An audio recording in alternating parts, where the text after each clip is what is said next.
Hello everyone! Welcome to Ate Jess Kitchenette. Today's recipe po, magluluto po tayo ngayon ng another super easy and budget-friendly snack na cheese dynamite. Okay, let's start! Here's the ingredients. Cheddar cheese, egg, spring roll wrapper, cooking oil, at ang bida sa ating recipe na ang siling haba o long chilies. Ayan po ang ating mga ingredients sa lulutuin po nating cheese dynamite.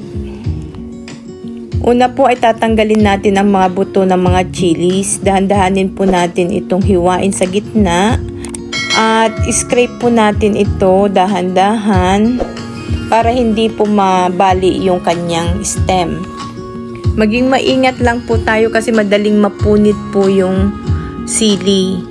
Ayan, para lang po kayo nagda-dissect ng insect. Gumamit po tayo ng spoon para matanggal pong lahat yung mga buto at yung puting membrane dahil yan po ang maanghang.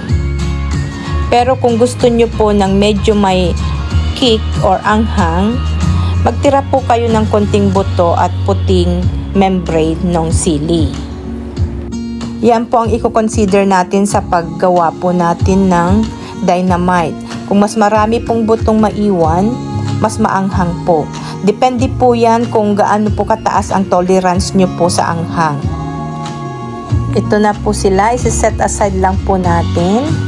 Siya nga po pala, kung mamimili po kayo ng sili, piliin po ninyo yung medyo straight saka medyo mataba.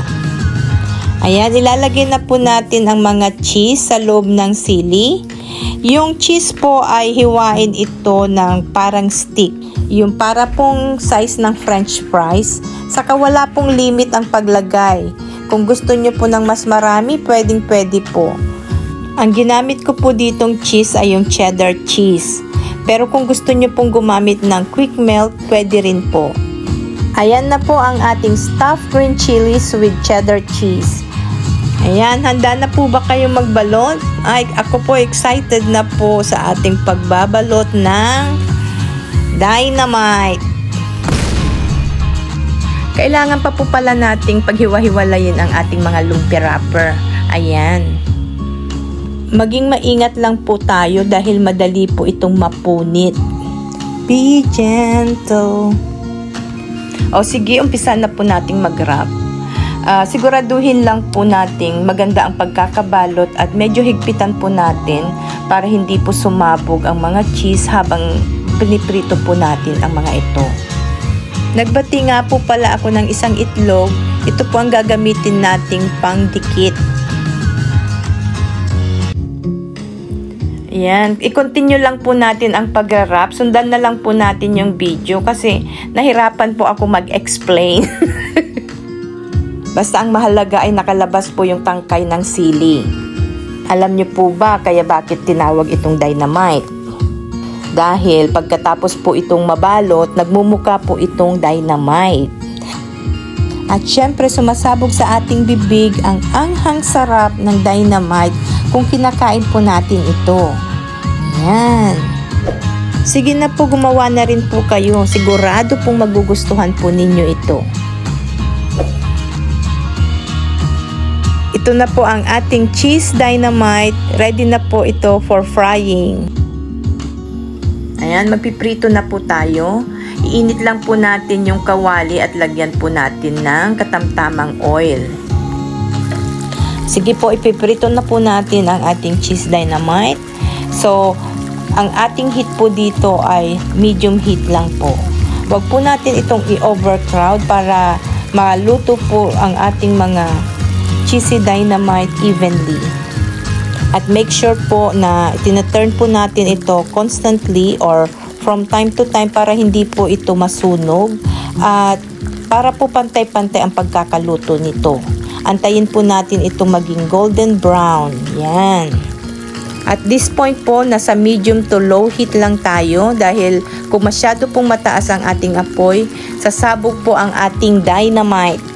Meaning, may chances po na malusaw kaagad ang ating mga cheese at kakalat po ito sa ating piniprito. Then kung nag-turn na po ng golden brown, pwede na po natin itong hanguin. Strain lang po natin para mag-drip po yung excess oil niya. Ayan. Ayan, ready na po ang ating cheese dynamite.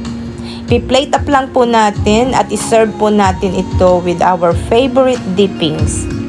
Dito po I serve it with sweet chili sauce. Nasa sa inyo po kung ano pong gusto nyong dippings.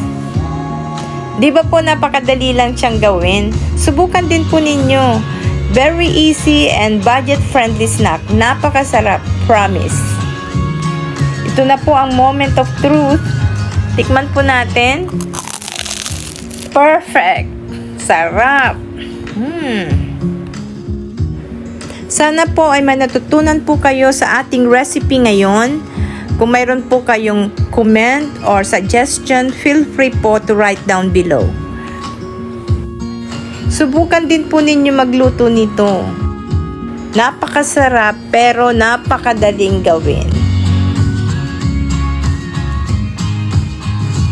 Siya nga po pala, kung hindi pa po kayo nakaka-subscribe, mag-subscribe na po kayo. Huwag niyo pong kalilimutang pindutin po ang bell button. Isalin nyo na rin po ang like and share para lagi po kayong updated sa lahat ng ating mga bagong uploads na lutuin. Thank you! Bye!